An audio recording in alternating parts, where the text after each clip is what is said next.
since our last one. So it's a new year, 2020. Happy New Year. How have you been? How has it started off? You know, are you having fun? Have you made your New Year resolutions? You can see that I'm wearing my, running gear. I just came from a run and I sat down and did some study, and now I'm in the middle of doing my hair.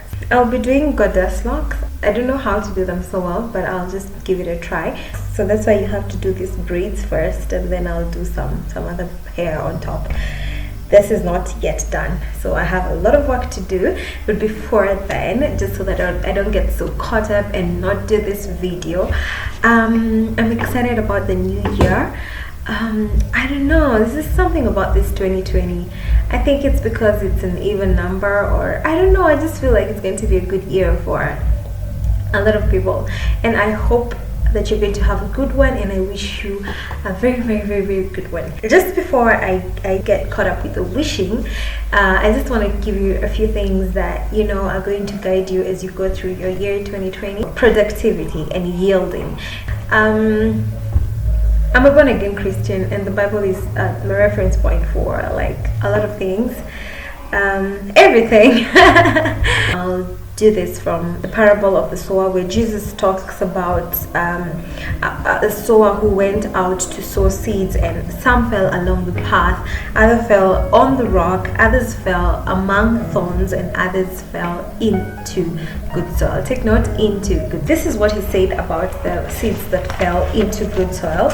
The Bible says that the seeds that fell into good soil produced grain. This is from the book of Mark 4:8, produced grain, growing up and increasing and yielding 30-fold and 60-fold and 100-fold. So take note of producing, growing up, increasing, yielding 100-fold, just because they were planted at the right place into good soil. So just so that you understand why this is related to the new year and the new year resolutions, and just achieving the stuff that you want to achieve. The Bible is actually very important, and the book of Mark 4:25 says, "For to the one who has, more will be given, and from the one who has not, even what he has will be taken away." So why it's very important to be productive is because if you have, more will be given to you, and if you don't have nothing, even what you have will be taken away from you. I mean, this is just me speaking to myself. So what happened to the seeds that fell on the path? And just give me some time, just be patient. You'll understand the significance of everything that I'm talking about right now in regards to productivity and in regards to the resolutions that you've made for the new year. Just give me some time, okay? So the parable of the sower had some seeds fall along the path. What happened to the seeds? They were trampled on, birds devoured them, and then those that fell on the rock withered away because they had no moisture. That's from the book of Luke. And Mark 4 adds that they did not have soil, so they did not have good grounding. Those that fell among the rock choked. Those that fell among thorns got choked, and they grew up. It says they grew up with the thorns, and the thorns choked them. And then those that fell into good soil yielded 100-fold. So what is the significance of all this? Let's talk about the seeds that grew on the path. When Jesus explains this parable, he says that those that grew on the path, when he's trying to tell his disciples what it means, he says that those that grew on the path are the people that they hear the word, but the devil comes and takes away the word from their hearts. So let us just put this in the context of our lives and everything, and think, okay, you have your dream, for example, you have that idea that you want to work on, and how are you guarding it? So So the first thing I'm going to give you this new year is guard your dream, guard your vision, guard your dream with everything that you have. So you have to ask yourself things like, what environment are you in? Who are your friends? What are they telling you? Are they nurturing your dream, or are they pulling you down? Are they building you up? You have to ask yourself, am I guarding my dream? Am I guarding my vision? Think about a seed that is in the soil.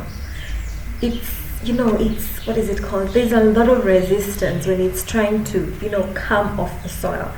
But at least it's trying, it's there, it's alive.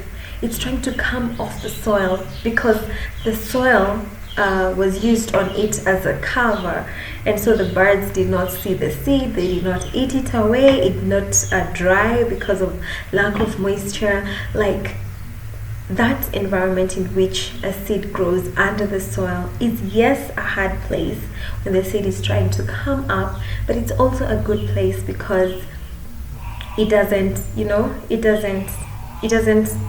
get predisposed to things that may just render it dead. You have to guard that vision, and that is the first point to the topic that I'm talking about today: producing and yielding. Then those that fell among the rock, when Jesus explains this parable, he says they receive the word with joy but have no root. They believe for a while and then they fall away in times of test. So this is number 2, consistency. Be consistent. So the first one is guard your dream. The second one is be consistent. You might be having an idea and you're excited about it. You're very excited about it. It's gonna make $1 million and stuff. But you don't have rooting, and I think that I believe that being rooted is knowing your why. Why are you doing it? Why are you dreaming the way you're dreaming? Why are you working the way you're working? What do you want to achieve? Yeah, so not just getting excited about the idea, but knowing your why. So keep your why, keep it in mind. No matter what, go after your dream. Be consistency unleashes potential. If a seed dies when it grows, when it just sprouts from the soil, it doesn't, like for example a mustard seed, it won't grow to that big humongous tree. But if it keeps growing every day, slowly by slowly, before you know it, 100 years later of course I hope that yours won't take 100 years, we have a big tree where everyone can shelter, where the birds have a home. Consistency unleashes potential. For you to be consistent, you have to be grounded into something. It says the seed fell into good soil, so you have to be grounded into something.